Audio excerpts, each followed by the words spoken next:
DJ Akancha music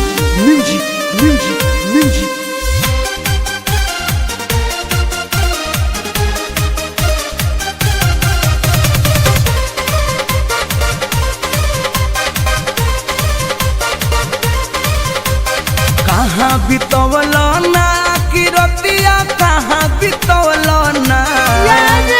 कहाँ बितवल ना कि रतिया कहाँ बितवल ना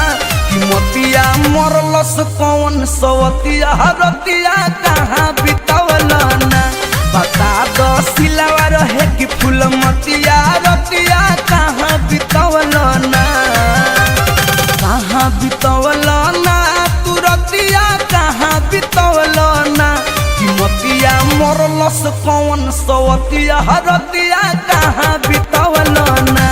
बता दो सिलावा रहे कि फूल मतिया रतिया